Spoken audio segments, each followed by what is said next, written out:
Video शुरू होने से पहले चैनल को लाइक और सब्सक्राइब जरूर कर लीजिए ताकि आगे आने वाले सभी एपिसोड आसानी से आप तक पहुंच सकें।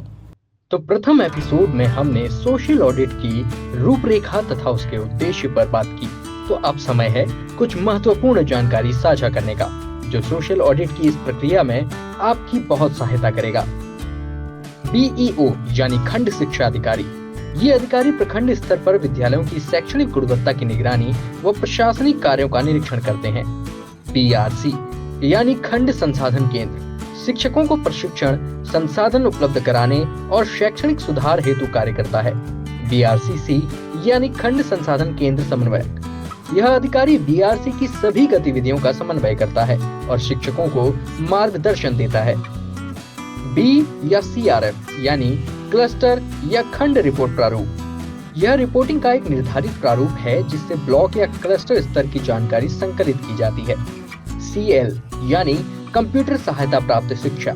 इससे छात्रों को कंप्यूटर के माध्यम से रोचक और इंटरेक्टिव तरीके से पढ़ाई करने में सहायता मिलती है।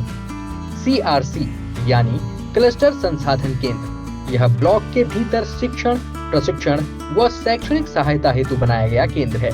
CRCC यानी क्लस्टर संसाधन केंद्र समन्वयक। यह समन्वयक CRC की गतिविधियों को संचालित करता है और शिक्षकों से लगातार संवाद करता है। CWSN यानी विशेष आवश्यकता वाले बच्चे। यह बच्चे विशेष शैक्षणिक, मानसिक या शारीरिक सहायता की आवश्यकता वाले होते हैं। DRF यानी जिला रिपोर्ट प्रारूप। यह रिपोर्ट फॉर्मेट जिला स्तर पर शिक्षा संबंधी आंकड़े एकत्र करने के लिए प्रयोग किया जाता है। DW यानी पीने का पानी। स्कूलों में सुरक्षित पीने का पानी सुनिश्चित करना स्वास्थ्य के लिए आवश्यक है। HS यानी उच्च माध्यमिक। यह कक्षा 11वीं व 12वीं की शिक्षा होती है जो माध्यमिक के बाद आती है। ICT यानी सूचना और संचार प्रौद्योगिकी। शिक्षा में कंप्यूटर, इंटरनेट आदि तकनीकों का उपयोग बढ़ाने हेतु प्रयुक्त होता है। NDMA यानी राष्ट्रीय आपदा प्रबंधन प्राधिकरण। यह संस्था देश में आपदाओं से निपटने की योजनाएं बनाती है और उनके क्रियान्वयन की निगरानी करती है। P यानी प्राथमिक, कक्षा 1 से 5 तक की प्रारंभिक शिक्षा को दर्शाता है। PTA यानी अभिभावक शिक्षक संघ। यह मंच अभिभावकों और शिक्षकों के बीच संवाद और सहयोग को बढ़ाता है। PTM यानी अभिभावक शिक्षक मुलाकात। यह नियमित बैठक होती है जहां छात्र की प्रगति पर चर्चा की जाती है। SAFT यानी सोशल ऑडिट फैसिलिटेशन टीम। यह टीम सामाजिक लेखा परीक्षण में समुदाय की भागीदारी सुनिश्चित करने में सहायता करती है। SAP यानी स्वच्छता एक्शन प्लान। यह योजना स्कूलों में स्वच्छता को बढ़ावा देने और सफाई व्यवस्था बनाए रखने के लिए होती है। SCRF यानी विद्यालय रिपोर्ट प्रारूप। यह प्रारूप विद्यालय स्तर पर तैयार की जाने वाली रिपोर्ट के लिए उपयोग में आता है। SMC यानी स्कूल प्रबंधन समिति। यह समिति स्कूल के विकास, निगरानी और निर्णय लेने की प्रक्रिया में सामुदायिक भागीदारी सुनिश्चित करती है।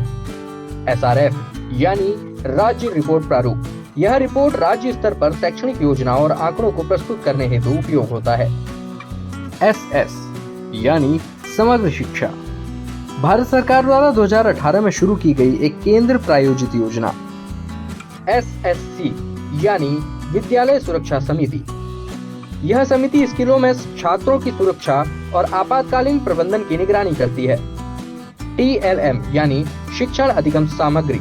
यह सामग्री विद्यार्थियों को पढ़ाई में सहायता करती है और शिक्षण को रोचक बनाती है।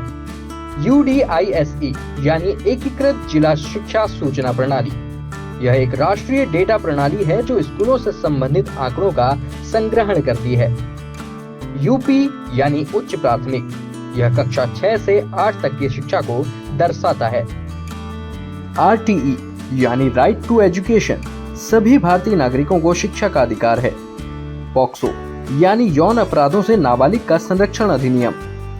DBT यानी डायरेक्ट बैंक ट्रांसफर। इसके अलावा ऑडिट पर जाने से पहले ध्यान रखने हेतु कुछ तथ्य। वेशभूषा। यदि आप पुरुष हैं तो पैंट, कमीज और फॉर्मल जूते पहने। यदि आप महिला हैं तो साड़ी अथवा सूट पहने। आपको सभी से मधुर वाणी से बात करनी चाहिए ताकि आपके साथ सभी लोग बात करने में सहज महसूस करें।